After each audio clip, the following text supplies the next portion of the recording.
All right, welcome to Q&A with Mitch and Jay. I'm not sure what number episode this is, but we're in the double digits, I'm sure. And I jokingly sent Mitch an email with the Zoom link that said Q&A with two bald guys. So there you go. I've tried to keep this. This is the most hair on the whole show right here, dude. It is, man. So yeah, we were talking about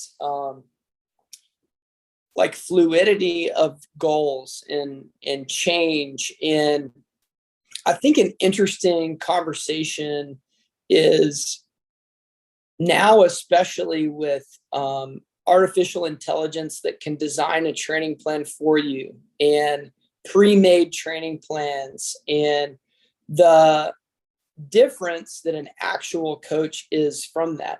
And certainly like those pre-made plans and AI stuff, I mean, certainly there's a place for it.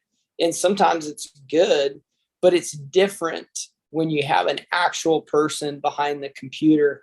And Mitch, you were just talking a few minutes ago about how the athlete, a lot of times the perception is different than what's actually going on, the person behind the computer. And I loved your hand motion. You were saying like the athlete thinks that the coach is like sitting there doing this, like you got to do this and you got to do it this way. But in reality, what do you feel like is actually going on in the coach's mind behind that computer or behind the email or the text or the phone call? Yeah, we've talked a lot about in previous talks about like the coach athlete relationship, or and as a remote coach, like it takes a little while for the coach to get to know the athlete and the athlete to get to know the coach, right? And like when I open Training Peaks and I see the names of my athletes, like some of them I've known for a while and some of them I haven't known for that long, and I have this like there's this automatic like vision of who this person is, kind of what they look like, how they sound on the phone, their goals, all the stuff. You kind of like build this little profile that may or may not be 100% true, right? and then on the athlete's perspective, how like sometimes I feel like the athlete sees the coach's name and they like see an email from the coach, and the vibe that they're thinking behind the computer is just what you did, right? Which is like this. And they see the email from the coach and they're like, I think I missed this workout. Let me see what this email says, right? Or something like that. Some sort of interaction where it's like, did you do it? Sort of interaction, right? Yeah, it almost feels like the thought process of like having to go to the principal's office. Yeah, exactly. You feel like you're in trouble, like which all over worst, again. Which is the worst, right? Yeah. And I think I think it's important for the athletes to know like who's actually behind the computer doing your training, right? Like let's just take the run free coaches, and we'll include Ryan on this just because I've been around him when he's coaching, right? The people that you're seeing are like, we've run good times, we've pushed ourselves, we know training, we know we're fully invested in your goals and your story and how do we get the best as you as a person, and we're working on these intricacies of like these individuals, and we know how to we think we know the best way to get the best out of that person, whether it's through motivation or different communication styles or different training, and we're all very knowledgeable. What we're not, and I haven't met any run free coach that is this must do. We're not on the other side saying you didn't do it, right? Right. Yeah, definitely not. We're like, and hopefully I can speak for run free of this. Yeah, love running. We're all just absolute goofballs, right? No one's on the other side of the computer being like thinking, like the principal's office where we're like, all right, I got to tell this one off. It's time. You know what? This so 3 workouts in a row. It's time right now. This is it. Yeah. You know what's so funny about that is I've got 2 examples. One or 2 like framing thoughts of like who we are and what we're doing. So one is I was talking to I was talking to Ryan, and I can't remember, I think it was him talking about Thanksgiving. And he was telling me like how he loved Thanksgiving and they just sit around and laugh a bunch. Yeah. And then he made this comment. He was like, yeah, it's really not hard to get me to laugh. Yeah. Like I'm open to like just being silly and fun and enjoyable. And I was like, man, that is a very different perspective than I think most people would formulate in their minds about Ryan. They would be like, hey, this guy is so serious, man. He's really got it like locked in and all the time. And he's so locked in, bro. Yeah. It's so far from the truth. And there's a bunch of joy and there's peace and there's fun there. And then the other one I was going to say that, so I was talking with Chad about his Boston marathon race. And I was like, so what was the race plan? And he was laughing and he was like, yeah, the only thing I could get out of Ryan for the race plan was, what are we doing today? Like that's what Ryan said to Chad. Yeah. And it goes back to that idea of what you're talking about in the spirit of, you know, whatever your goals are as an athlete, whatever you want to do, that's what we're trying to figure out. Yeah. And so that's why that question is actually a really valid question, a really good question when an athlete's going to race. Yeah. And that's self-talk. Yeah. So Ryan's leading Chad into some self-talk and he's saying, what are we doing today? That's a question Chad has to answer to himself, has to answer to Ryan, and also has to have some dialogue internally. Because that is the next question you ask yourself is, what am I doing today? What am I capable of today? Yeah. What can I do? Yeah. What possibilities exist? Yeah. And, you know, like not all coaches are like this, right? But like we're named Run Free, right? The freedom comes in the freedom is like true to form and Run Free. We like when I do form analysis, it's completely free. Like there's a lot of cues that apply to a lot of people, right? But I'm looking at this athlete as this is the only athlete. This is a very specific individual, and the freedom I have to guide them a certain way, whether that's mentally or physically within a form analysis, in an injury analysis. Yeah, there's ways to get through an injury, but like I have freedom to guide you in any way that I feel I can get the best out of you, right? That comes through in programming. That comes through in like the passion of the coaches and what the coaches are doing on a daily basis is the freedom of that, right? And that freedom should transfer to the athlete. And it does is if you, and I've had a number of athletes do this where like you've signed up and you've worked for something for 4 months straight. And then, you know, life piles up and you get maybe like a week out. And sometimes it's just nerves and we can get through that. But sometimes life is just like, listen, this is something that's really hard. Like I had someone sign up for a multi-sport, you know, a high level, like multi-sport events, an Ironman. Those things are like high stress.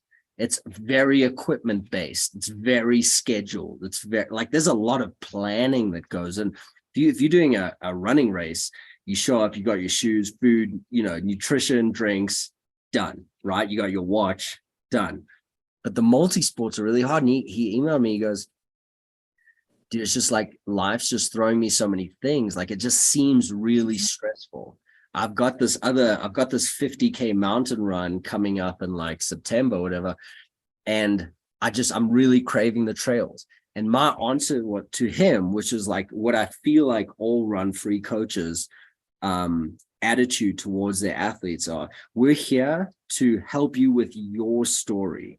You can make your story whatever you want. Whatever you want your story to be, we're just here to like get the best, help you be the best version within that story. There's no being ashamed of dropping out of a race or anything. You drop out, let's go. What are we doing next? Like you got to remember on the other side of that email is someone who just wants the best for you and is not like a school principal. Like, no, we've been working. So I'll give you another Ryan example. So I love the thought of we're here to help you with your story and whatever it is, but also that story can change. Yeah, we can do what we want. At the drop of a hat, you can switch and you can say, you know what? I loved that pursuit, or maybe I didn't love that pursuit. I'm going to change it. Yeah. So I think 2 years ago, I don't know if you remember this, but Ryan was like, hey, I think I'm going to still lift weights, but I'm going to train and pace Sarah. Yeah. And he was like super into it. He was like, man, I'm just going to run 220 and be 185 pounds. And I'm going to run 220 in the marathon. I'll be able to pace her at Berlin. I'll be 180 pounds and be good. He started down that journey. Was like, you know what? This sucks. I don't want to do this. Yeah. Like, I can't handle it. It's that same story of your triathlon athlete. He got overloaded, coaching a bunch of athletes, trying to lift, trying to run, trying to be engaged with Sarah while she's working out. It wasn't possible to change his story. And so I think that's where that shame comes in, is when someone feels like they gave up on their story that you invested in or that we invested in. But the reality is, like, I'll use a business example too. I love watching Shark Tank. Yeah. And one of my favorite dudes is, even though he's crazy ruthless, is Mr. Wonderful, Kevin O'Leary, right? Yeah. Okay. So that guy's hilarious to me. And he always says, hey, if it's not going well, the business, it might be time to take it out to the shed and shoot it. Yeah. And like, that's such a good habit to be in. Like, don't be ashamed. And these guys have taken businesses where they lost millions of dollars out to the shed and shot them. Yeah. And so sometimes that's how our plans are as athletes. Like, we have this great grand plan. Yeah. And then all of a sudden we're like, man, this is not going the way I want it to. I'm going to shoot this plan and find another one. Yeah. And that might be like that athlete you mentioned, where you're pursuing the triathlon and Ironman, and you're like, you know what? I need to shoot that plan. We're going to go do 50K. It's freeing to know, hey, I've got Mitch behind me. Yeah. I can change the plan at the drop of the hat, and it's totally fine. 100%, man. And it's just, I just want all our athletes to like remember that there's a friendly face on the other side, that it's not the high school coach. It's not the college coach. This is a different, the way I think of it is, when you're in high school and you like see a teacher out in the real world, and you're like, and she's like hanging out with a friend, and you're like, wait, you're a human, right? You have like a life out here, you're friendly. And I think it's kind of like that. I just hope that the people on the other side of the computer, the athletes, the ones that are paying us for our services, realize that there's just care and love and friendship. And the only thing that separates us is our knowledge at a certain level of running, right? And then that's it. And we just want the best. And I just like, when this guy who's doing triathlon, he said, no, I'm just gonna switch it to 50K. And he said something that struck to me. He says, the trails are just calling me. And I'm like, yeah, dude, me too. Like, I don't want to do it. I don't want to go to a city and do a triathlon right now. I just want the snow to melt so I can get on the trails. Oh, by the way, show the snow, man. You got to show it. So this Crested Butte right now. So it's he like, he struck a chord with me, obviously, because that's all I want to do too. Like, by this time the summer hits, like, my heart just wants to be out on the trail, right? So I couldn't, I can't argue with that. But yeah, the switching of plans, man, like, I feel like being able to switch is kind of something where you have to, like, without being embarrassed or anything, like, you can let go of your ego and say, yeah, I signed up for this. I'm going to press the cancel button. I'm going to get 50% of my refund. I'm going to be like, maybe bummed a little bit, but let's just let go of the ego. Say it wasn't meant to be. And then let's come up with another goal, short-term, long-term, whatever it is. But we just remember, man, we're on this earth for like the tiniest little speck of time. The only reason for the goals is to push yourself and have fun. And if it's not fun, if it's just work, that sounds horrible, man. Right? It's the worst. It's the worst. And I talk to people when I have clients with injuries or something, or I'm doing a form analysis, whether in person or remotely.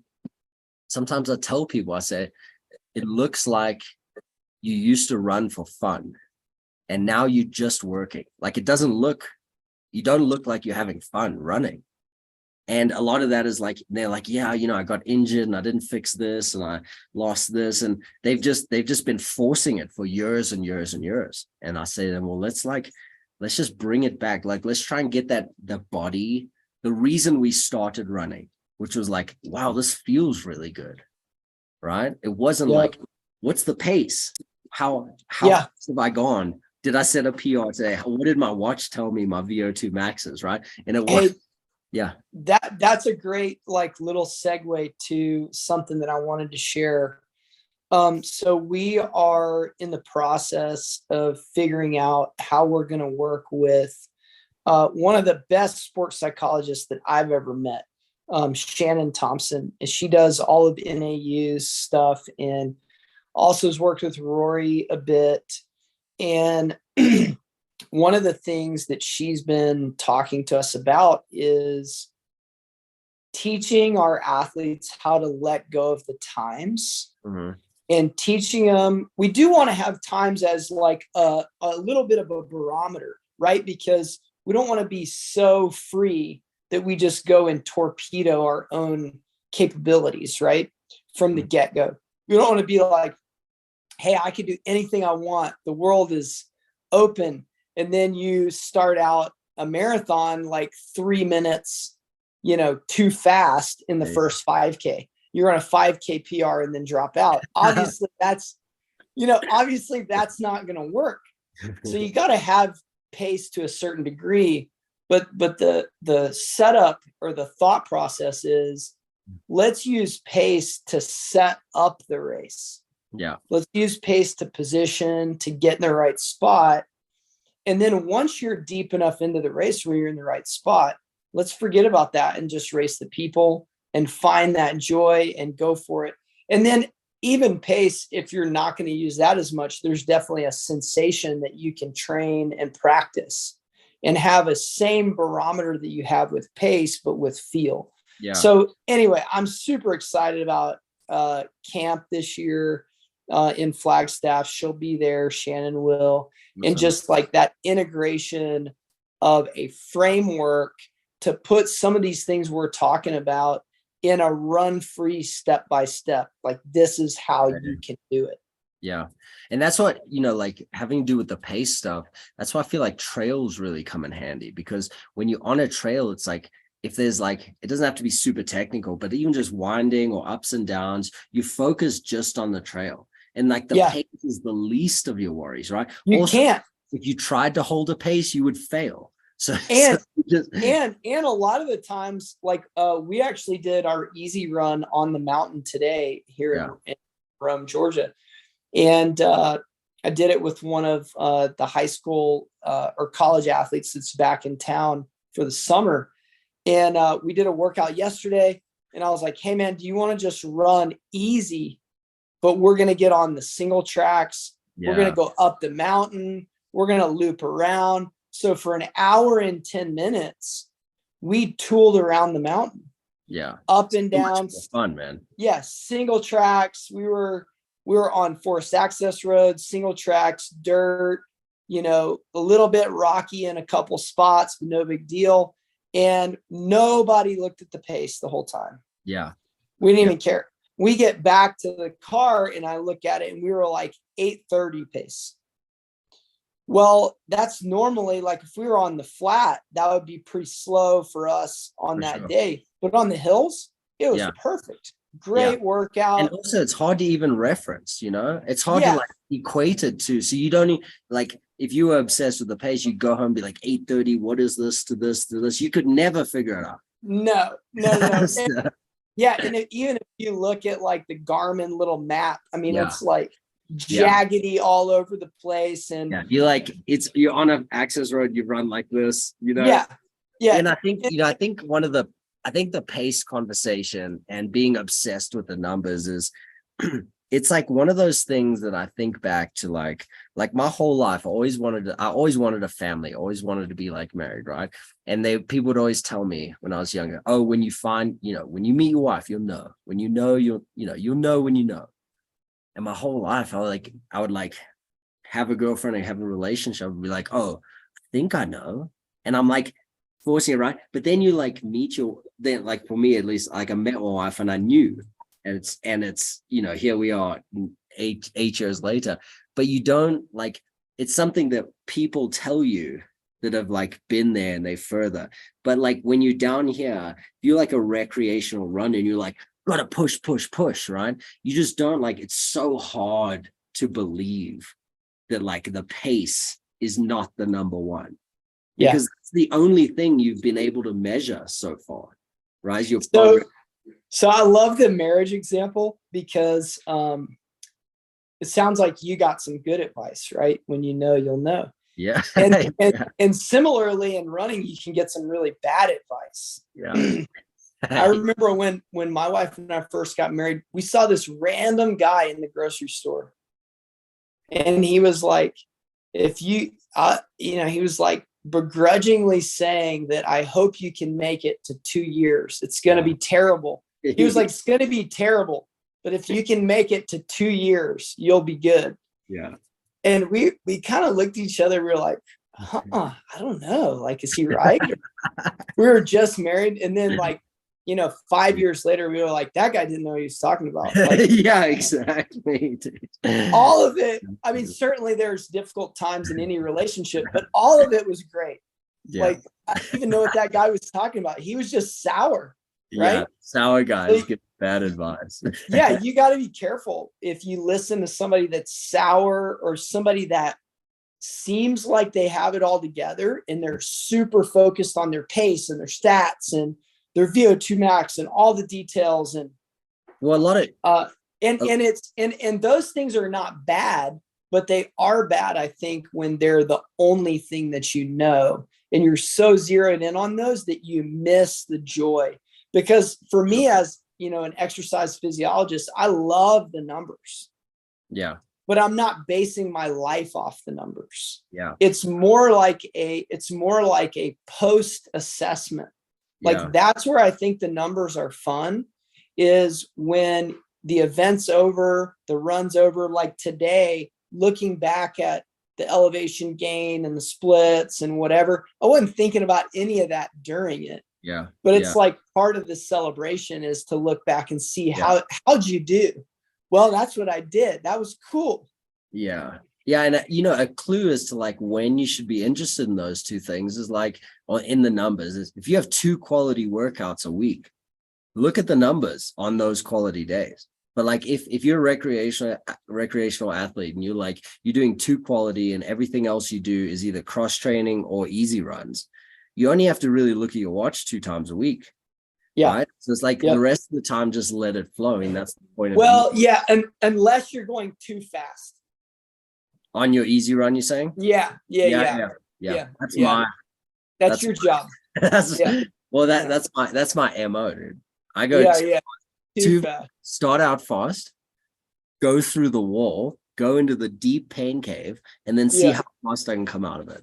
Come out the other side. And it's like survival all the time. But then again, I'm not like training for, to run a peak marathon, right? You're not periodizing yourself. Yeah. Yeah, for sure. Yeah. So, but yeah, and it's, I just, I think just to sum everything up is like, it's very easy to be like super serious about the schedule, the goal, the coach, and look at this whole process of like getting in the best shape with high quality coaches, with a schedule, with long-term and short-term goals.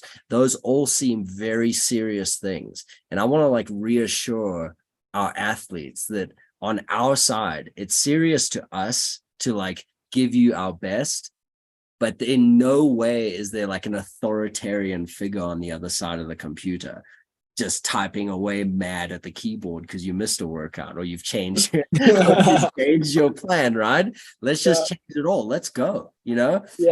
whatever it is, we will transition smoothly and do the best that we can for your story, whatever that be. Yeah, right on. Yeah, man. All right, cool. Well, that's it for Q&A with Mitch and Jay. Hope you guys have a great day. Oh, that rhymed. See ya.